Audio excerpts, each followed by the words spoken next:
Хайырлы кеш, Ентер каналында яңалыклар тапшыруы, студияда Гүлия Нигматуллина, бүгінгі шығарылышының төп темалары.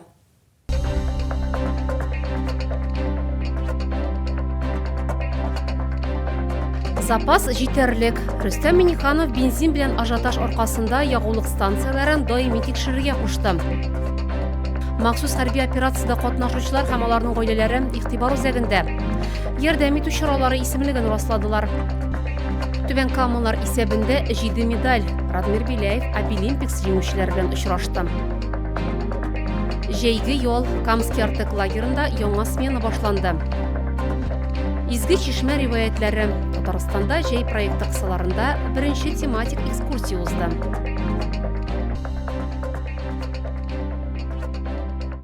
Рүстем Минниханов бензин белән ажиотаж аркасында ягулык станцияларын даими тикшерүгә кушты.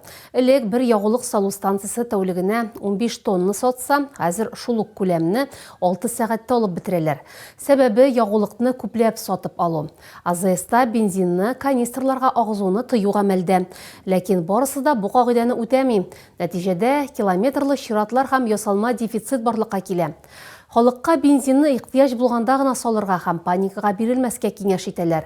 Минниханов җаваплы хезмәтләргә ягулык салу станцияләрендә даими тикшерүләр уздырырга һәм хокук бузулар ачыкланганда чаралар күрергә кушты. Бүгенге көндә ягулык станцияләренә ягулык кайтару график буенча бара. Запас җитәрлек.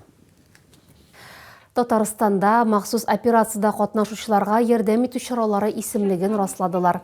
Документ мәдәни һәм спорт хезмәтләренә ташламалар, газ өчен компенсацияләр, шулай ук юридик һәм психологик ярдәм күрсәтүне үз иченә ала. Махсус хәрби операцияда катнашучыларның гаиләләренә мәгъриф өлкәсендә булышуга аерым игътибар бирелә. Мондый чаралар арасында мәктәп укучылары өчен түләүсез кайнар туклану һәм ата-аналарны балалар бакчасы өчен түләүдән азат итү. Әлеге чаралар махсус операция тәмамланганчы гамәлдә булачак, һәлак булганнарның һәм инвалидлык алучыларның гаиләләре өчен даими нигездә ярдәм күрсәтеләчәк. Камский Артек лагерында яңа смена башланды. Ул бердәмлек тавышы дип атала. 18 көн дәвамында балалар Россиядә яшәүче төрле халыкларның мәдәнияте, гореф-гадәтләре һәм илебезнең казанышлары белән таныштырачаклар. Алда аларны кызыклы чаралар, күңелле уеннар һәм онытылмаслык мизгелләр көтә. Сменаның тантаналы ачылышында мәртәбәле кунаклар да булды. Бу хакта алдагы материалда. Смена ачылышы традицион сәламләүдән башланды. Аны балалар һәм кунаклар бергәләп яңгыратты. Бәйрәмдә мәртәбәле кунаклар да катнашты. Олег Морозов балалар белән үзенең балачак хатирәләре белән уртаклашты. Депутат кечкенә чагында үзе дә лагерьларда ял иткәнен искә алды. Бүген ул Мәскәүдә Дәүләт Думасында Татарстанның мәнфәгатьләрен яклый. Знаете, что мне очень понравилось? Миңа сезнең бердәм булып илебез гимнын җырлавыгыз бик ошады. Безнең зур ватаныбыз Россия. Һәр кемнең үзенең кечкенә ватаны да була, ул Татарстан. Сезнең илегез һәм аның тарихы белән һәр вакыт горурланып яшәүгезне телим, дип белдерде Олег Морозов. Бу сменада 7 яшьтән 16 яшькә кадәрге балалар ял итә. Алар отрядларга бүленеп, әйдәманнары һәм яңа дуслары белән танышты. Алда 18 көнлек ял көтә. Смена ачылышында иң истәлекле мизгелләрнең берсе отряд командирларын сайлау. Әйдәманнар балаларга кызгыл сары яулыклар бәйләде. Я в лагере 3-й раз уже и жду от этой смены позитив. Очень весело, мы играем в Уно постоянно, на тихом часу. Ходим в столовку, играем,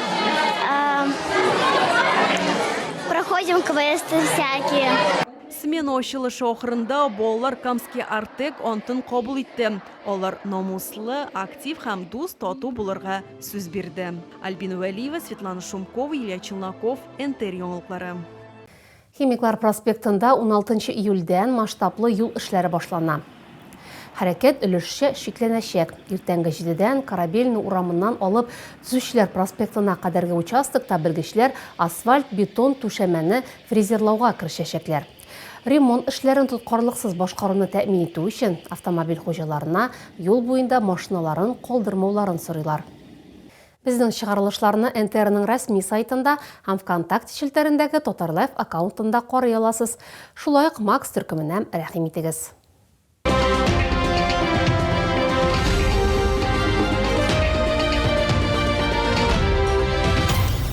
Сынаулар аша яңа максатларга. Түбән Кама муниципаль район башлыгы Радмир Биләев махсус хәрби операцияда катнашучылар арасында һөнәри осталык буенча Обилимпикс 2026 ил күләм чемпионатында җиңүчеләр белән очрашты.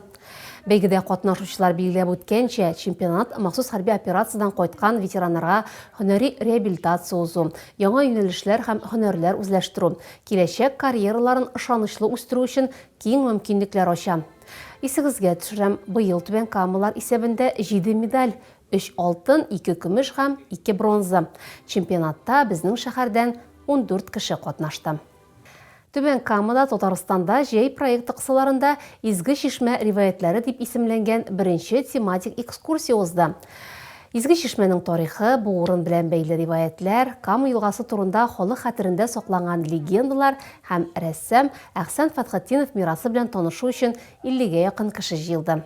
Экскурсия барышында Стахеевлар сәүдәгәрләренең Изге Чишмәне хаҗ кылу һәм ял итү урыннары итеп үстерүләре, биредә утар һәм часовня төзүләре, чишмәләрне төзекләндерүләре турында сөйләделәр. Катнашучылар шулай ук шифалы сон, урман ияләре һәм изге урын турында буыннан буынга күчеп килгән халык риваятләре белән таныштылар.